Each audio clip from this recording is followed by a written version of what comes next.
for those who came into the room later, because I know the class started at 7:30, so this is part of a workshop that Holly and I are doing for FCB, which is an ad agency, and the entire workshop is 6.5 hours. So tonight we're cramming it into 90 minutes.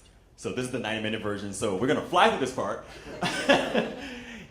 So everything we talked about up to now, about how we have unconscious bias and our implicit biases that kick in and they allow us sometimes to judge a situation differently. The next set of research studies are going to show how this is actually impacting society. So what did I do with the clicker? Here we go. So first research study. For each inch in height, a person earned $789 more in pay. Now this is a US study, okay? So this means, so a 6-foot person would earn $5,525 more each year than someone who is 5'5". So, interesting statistic. So there's research that shows that a person actually makes more money based on height. Another way of looking at this, in the United States, it's just in the US, and I'm sure this phenomenon is probably true in other countries as well. Our population, about 14.5% of men in the US are over 6 feet tall. 14.5%. What percentage of CEOs, people who run companies in the US, particularly of the Fortune 500, what percentage of those people you think are above 6 feet tall? So, in the US population, 14.5% of the population of men are taller than 6 feet tall. When it comes to people who run companies, what percentage do you think it is for men? 98? It's about 58%. So about 58% of the CEOs are above 6 feet tall.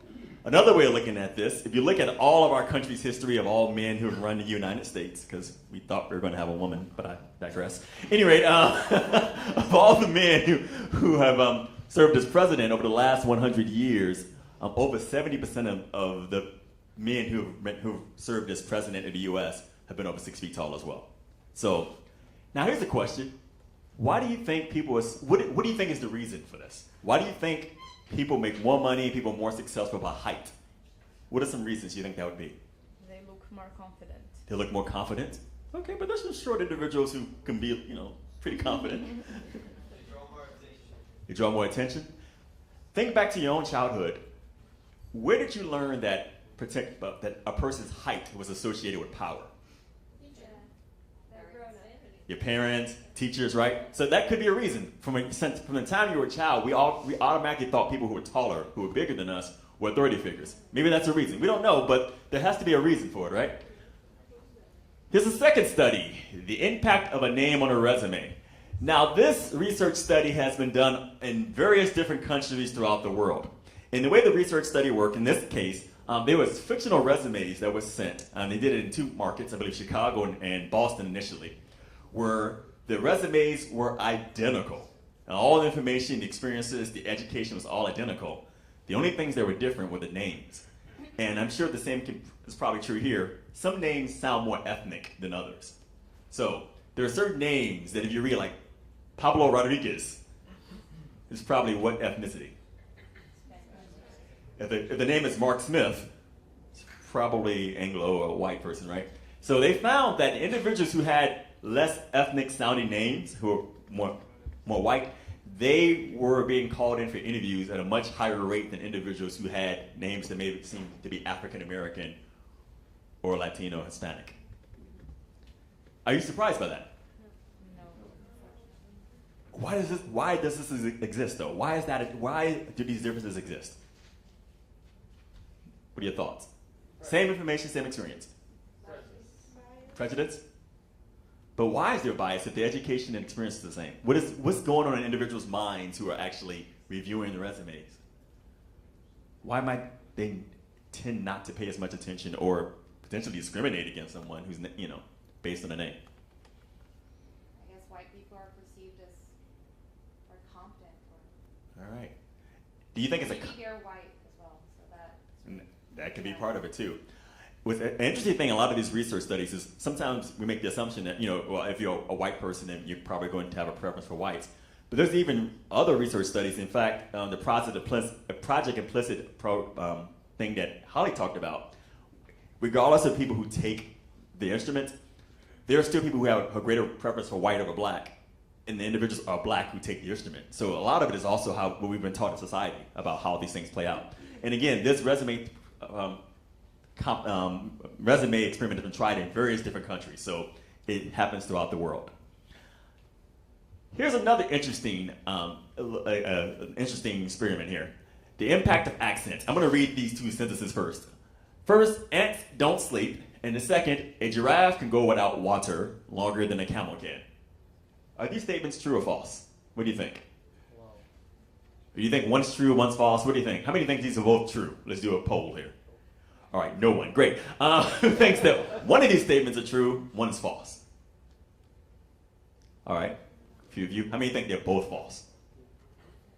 Interesting enough. All right, so this experiment was done where an experiment, they had people read these quotes to other individuals, and these individuals often had different accents that were different than the own person. And in fact, they found the greater the difference between the accent of the person who was speaking and the other person, the less likely you were to believe the person is being true, as being real, as the statements being authentic.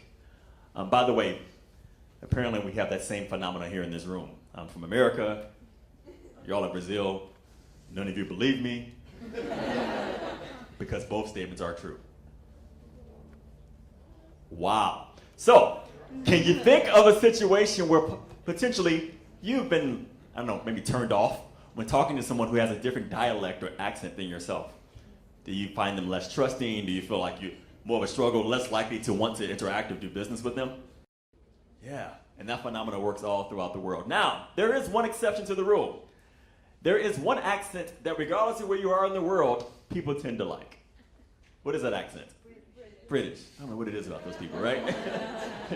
British accents are universally perceived to be more credible. So, yes, that's just the way life is. And in our company, and we often make this joke, within our company of FCB, Holly mentioned 8,000 employees, offices throughout the world. Our global CEO is 6'7". I'm not sure what that equals in centimeters or meters, but he's tall. Very tall, and he's British. So everybody loves Carter. And he's white, and he's a man. Yeah, he is every tick box. He's just great. He's that. He epitomizes. We should just put a picture up there, but like, and this is why we have him. So, all right. So now you may say, well, these are just issues that people in America have, because we have a lot of issues. All right, now it's your turn. The rest of the research studies are now on Brazil. Now, one of the things we did, and this is something we do for every market we go into, we actually find out what are some of the research that is happening in that country.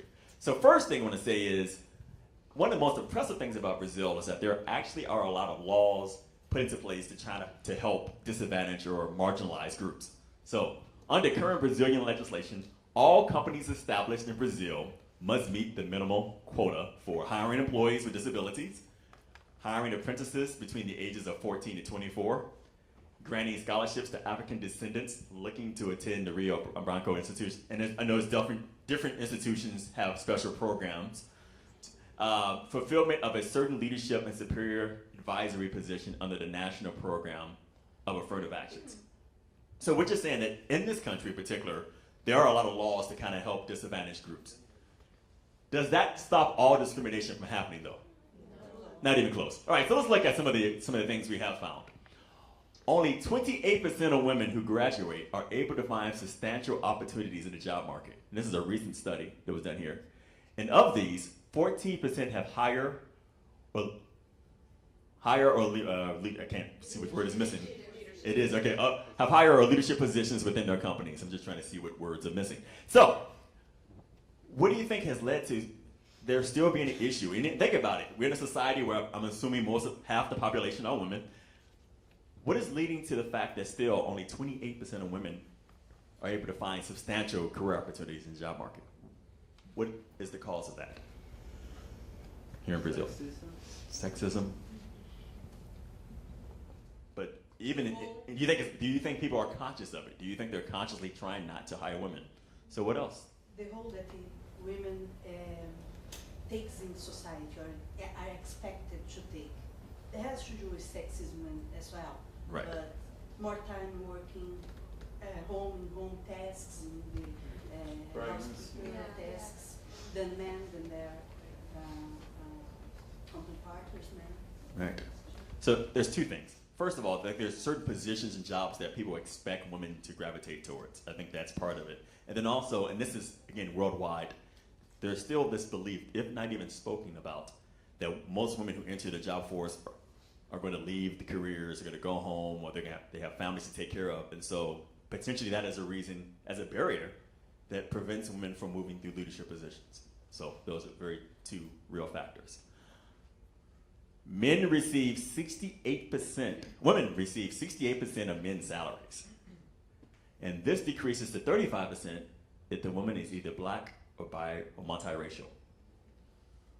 Now, what accounts for a woman to make less money? What do you think leads to that happening? 68%. We don't need so much money. You don't need as much money. Is that what it is? You're okay with just 68%? Yeah, I'm good. That's enough. Other reasons. Any other reasons why you think there's such a discrepancy between even salaries between men and women? It's only especially with society thinks that it won't be the main provider. Society thinks we don't need as much money. Okay. So society believes women just don't need as much money, so that's a rationale. And I think that the other thing is that usually these numbers are an average of a group, and has to do also with the leadership positions that pay more are not fulfilled by women, and not exactly in the same position. They don't earn the same. Now, actually, we looked into this. Some of the research actually says that even in similar positions, similar years of experience, similar education, women still make less money. Because I thought the same thing. I thought, well, maybe just because there's just more men in higher positions, that would lead to a difference in the salaries. But the study shows that even women in similar positions. Yeah. But this is the general, or This is same positions? They're looking at general, same positions, same career track. Yes. So, in fact, salaries are closer when individuals are first entering the job market. So, coming out of college. But the longer you progress, the salaries start to separate more. I think women don't negotiate their salaries too. That is also another thing. So men are more likely to ask for promotions and salary increases. That is another, and that's a worldwide phenomenon. Women are less likely to ask or to discuss salary. So that can also be a major reason for the discrepancy. All right. Here's another interesting study. This is actually a U.S. study. People with the lightest complexions earn People with the lightest complexions earn 8 to 15% more than the darkest skin tones. So, and now in this study was actually interesting. The study was of 2,068 immigrants who came to the United States. And they looked at individuals who had similar education, similar ability to speak English. And after looking at the study of these 2,068 people, they noticed that individuals who had lighter complexion actually were making more money. And almost to the point that a person who, if you were to take shades and the differences, the lighter your skin, you almost was equivalent to like an additional year of education or additional year of work experience. So, although this appears to be a U.S. phenomenon, why is it that worldwide, people with lighter complexions make more money or are more successful? What do you think that is attributed to? And do you think that's true for Brazil? Yes. Yeah. All right. So, what is the cause of it? I think it comes through the history of being colonized and everything. Right. The history of colonization. Yes. So, taking this a step further. I guess so. That one got out of order. Put it back. 70% of firms in Brazil have no women on the board of executives, and only 2.6% of administrative councils have a woman on it. Is that surprising statistic for anyone? Okay. Going back to this. Only 4% of Afro-Brazilians between the ages of 18 and 24 attend a university compared to 12% of whites. Affirmative action in higher education only impacts 25% of current African-descended populations. So one of the things we talk about is we look at why, there's differences in salaries, differences in career experiences, is that we also notice that there are less Afro-Brazilians who even seek higher education. What are some of the reasons, things that lead to that in society? This is part of what I need to ask you because I don't live here. Social conditions. Social conditions. Sometimes they don't have money to pay the school. There's a kind of limitation in Brazil. All right, so there's a financial limitation that may prevent Afro-Brazilians from being able to go to college. I think it sort of becomes a cycle because Afro-Brazilians don't expect there to be much opportunity for them, and white people just don't think that affirmative actions work or are correct or better, and so they just don't. Everyone just doesn't try as much to include them, and then they go back to this exclusion, and then they get this idea reinforced. Yeah, yeah. And I like that because I like what you brought up because there's two different things at play. So underrepresented groups or marginalized groups often get caught in a cycle. Yeah. And that is, if I believe that, well, there are no opportunities out there, people sometimes get caught in the system. They don't try as hard. There are certain things that create cycles within certain groups of people in society. So you have that on one side, and then you have the other side who don't believe that they should provide special opportunities, unique opportunities to help disadvantaged groups. So the two things together cause problems in society.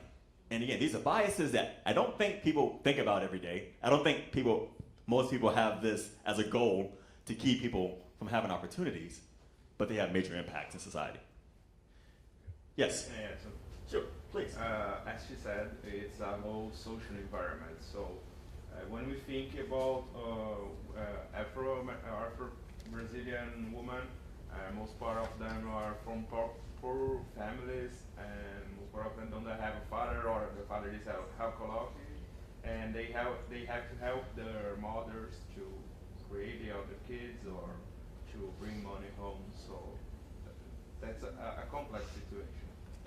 And that's a great example, yes. So if you're from a lower income family, you're more likely to have to spend more time to help the family to succeed, less opportunity for you to better your own self through education, which also creates a cycle. So, and I'm sure the phenomenon is probably true here.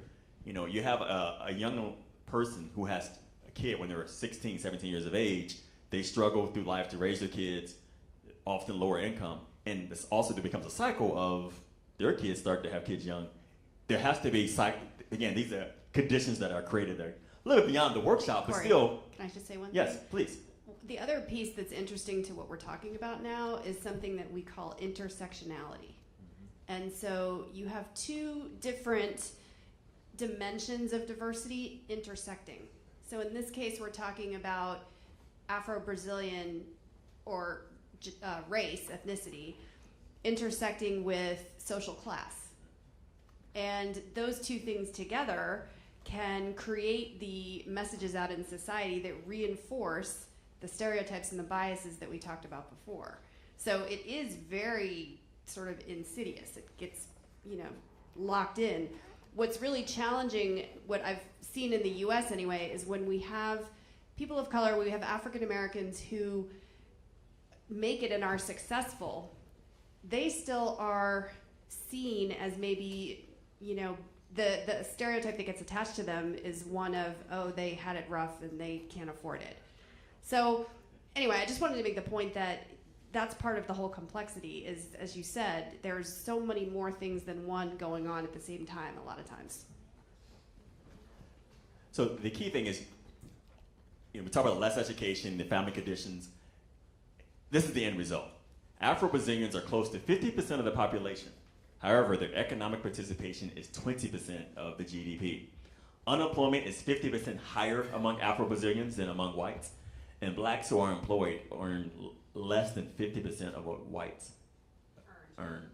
So becomes, again, a system. Something that starts off as bias, experience, those things create a system. And that system becomes very hard to break, very hard to change. And so, again, that's why something as simple as bias, which is not that simple, you begin to see the major impacts it can have on society. No company listed as on Brazil's primary stock exchange has a black CEO. Black or mixed race Brazilian workers earn about half or $862 per month of the white counterparts. So again, you see how all these things continue to build on one another. All right, changing to another group, 61% of the LGBTQIA people hide their sexual orientation at work.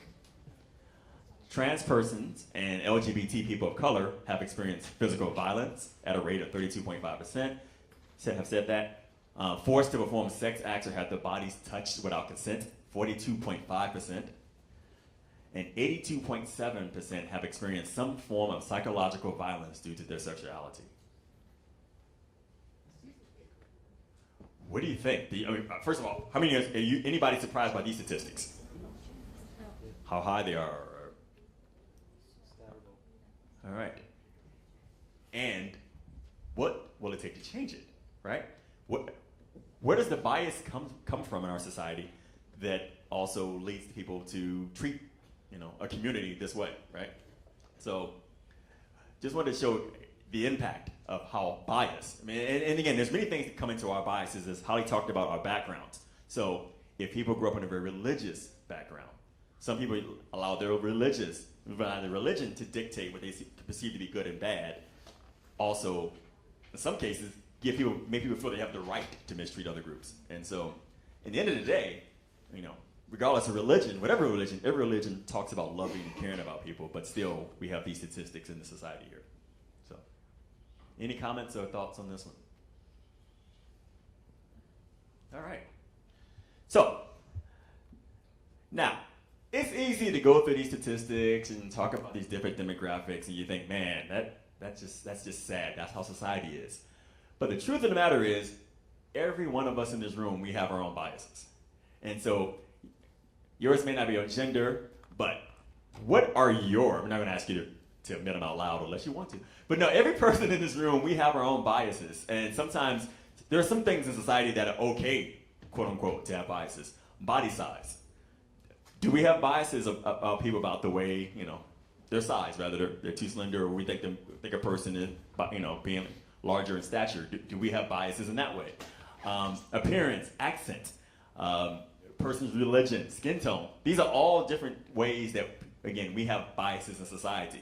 Now, if I was to ask people how many of you have these biases, most people wouldn't raise their hands. Like, no. I always say, well, another way of looking at it, you think about, for those of you who are single, or even those of you in relationships, think about what are some of the things that you kind of would consider to be things that would be a deal breaker for you, even in romantic relationships, if you're dating someone. And I say that because, disabilities, I'm all accepting of disabilities. I support anyone, but I wouldn't date anyone who's disabled. Period.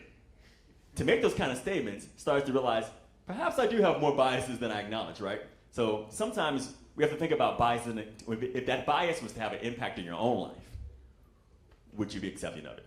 Does that make sense, of that demographic? So that's another way I get people to think about what are your own real biases. Yes? There's another dimension here in Brazil that probably you didn't follow it because it's a little weird here. But if you want to work for a bank here, you can have debits on the market. So before they hire you, you check your credit history and see if you have any debits on the market, and if that's correct, you can. Is that a fair bias? So before you're working for a bank, they want you to have pretty much good credit and good financial standing. Is that a fair bias, you think, to work for a bank? No. What do you think? And that is kind of common. I think there are a lot of companies now that are doing more financial background checks to even work for the company, which I think is interesting. You have to work to pay your debits. I have debt because I need this job at the bank. Give me the job, I promise you. But I guess I don't know. Yeah, again, many people equate that to financial responsibility. Is this person responsible, or all those kind of things? But as you also know, there are many reasons why we have financial debt in life, and some of them are just not because you're irresponsible. There are many different reasons why people end up in debt. So that's a good example, though. Any other ones that not on the board? Tattoo. Ooh, yeah, that tattoo kind of falls on the physical appearance. And I fall in that camp. I don't have tattoos because I also think I'm so dark. I look strange with tattoos, but that's my own issue. But now you see people who have tattoos on their neck and in their face. would that prohibit you from dating someone or hiring someone who had tattoos that way? Does it impact, especially if it's in a position where they're not necessarily even interacting with customers? All right. Any other ones that you can think of? Any other things by which we have biases against people based on certain things they may have? Social position. Tell me more. What does that mean? If you come from a low income, if you are more affluent, Yes. it may dictate how people treat you. Yes. The socioeconomic status really does. Yeah, people can treat you differently. They think you come from money versus, oh, you grew up in a poverty area. Oh, yeah, you're not as, your value is less, right? Okay. I'm sorry? Oh, hair, yeah. And a lot of these things fall on appearance, but yeah, different hair colors, piercings. So, if a person has a lot of piercings, what do we think about them? What do we judge them as being? So. And nationality, ooh, yes. So, if a person's from even from a certain town, a certain community within a city, you can be judged differently. All right, so, if you have a writing utensil and a sheet of paper, we're gonna go through 9 commercials pretty fast, and all I'm gonna ask you, you can even take it on your tablet or your phone. We're going to show 9 commercials that have been shown here in the Brazilian market. And now that we've talked about this in the context of thinking about bias, but think about how cultures are presented. So sometimes in commercials, we do a great job of really positively showing different cultures. And then sometimes we miss the mark. Sometimes we do things that can be somewhat offensive. So we're going to show 9 commercials, and then afterwards have a conversation about what did we watch as a group, and what do you think about, did they do a good job of promoting culture, or do you see biases that may have come out in the creation of these commercials? All right, so 9 commercials in a row. Sorry we have no popcorn or candy to eat, but here we go.